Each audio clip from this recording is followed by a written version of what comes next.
शिव का आशीर्वाद, चोरी का रहस्य और रहस्यमयी संकेत। गांव में गोपाल काका के घर से हुई चोरी ने सभी को चौंका दिया।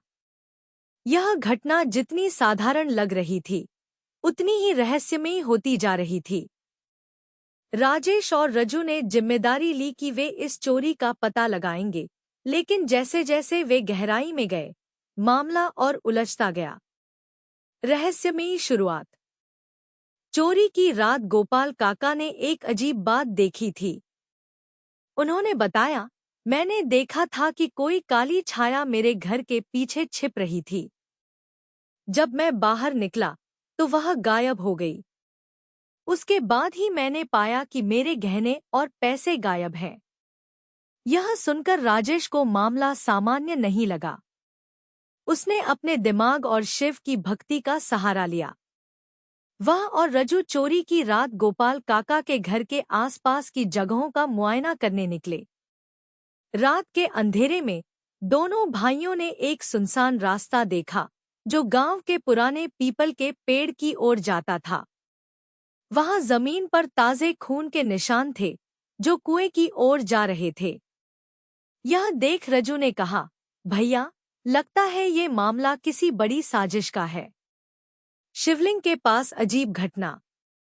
राजेश ने शिव मंदिर में जाकर शिवलिंग के सामने ध्यान लगाया। ध्यान में उसे एक विचित्र सपना दिखा।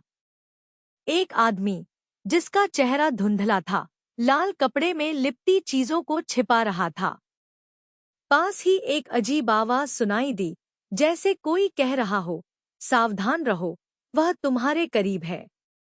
जब राजेश ने यह सपना माँ को बताया, तो उन्होंने कहा, शिव के संकेत पर भरोसा रखो, बेटा। सच्चाई तुम्हारे पास खुद चलकर आएगी। गांव में बढ़ता डर। जैसे जैसे दिन बीते, गांव में और अजीब घटनाएं होने लगी। गोपाल काका के घर के पास रात में डरावनी हंसी सुनाई दी। एक और किसान के खेत में अनजान कदमों के निशान मिले। मंदिर में पूजा करते समय शिवलिंग के पास एक खून का धब्बा देखा गया। इन घटनाओं से गांव वाले डर गए और राजेश से मदद की गुहार लगाई। काली छाया का पीछा। राजेश और रजू ने चोरी की रात के आसपास के सभी लोगों से पूछताछ शुरू की। एक आदमी, जो गांव के बाहरी इलाके में रहता था, ने बताया, मैंने एक आदमी को लाल कपड़े में कुछ भारी चीज लेकर जंगल की ओर जाते देखा था। उसके पीछे काली छाया सी दिख रही थी। यह सुनकर राजेश और रजू ने जंगल में जाकर जांच शुरू की। उन्होंने देखा कि वहां एक गड्ढा खुदा हुआ था, जिसमें कुछ कपड़े और एक संदूक छिपा हुआ था। जैसे ही उन्होंने संदूक खोला, उसमें गोपाल काका के चोरी हुए गहने और नकदी थी। लेकिन तभी पास के झाड़ियों से एक काली छाया उनके सामने आ गई। रहस्य का खुलासा। छाया के पास आते ही राजेश ने महसूस किया कि यह कोई भूत या आत्मा नहीं, बल्कि हरिया था, जो गांव का एक लालची आदमी था।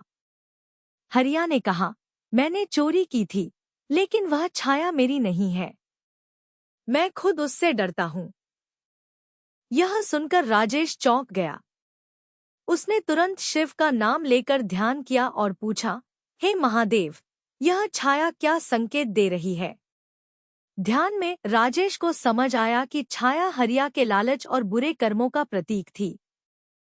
शिव के नाम का जाप करते ही वह छाया गायब हो गई। न्याय और सजा।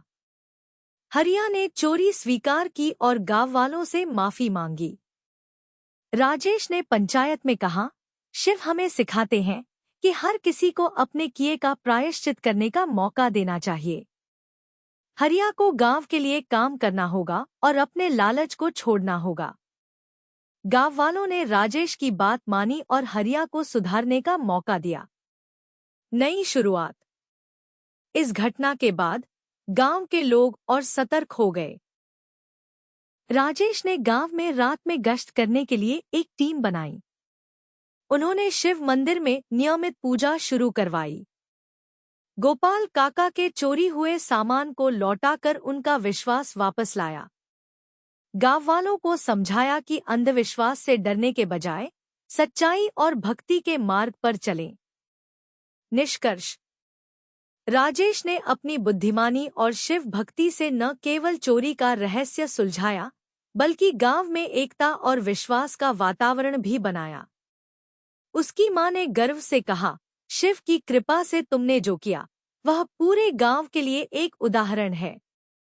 आगे की कहानी जानिए, जब राजेश एक और गांव में रहस्यमयी गायबियों का पता लगाने गया, तो क्या हुआ।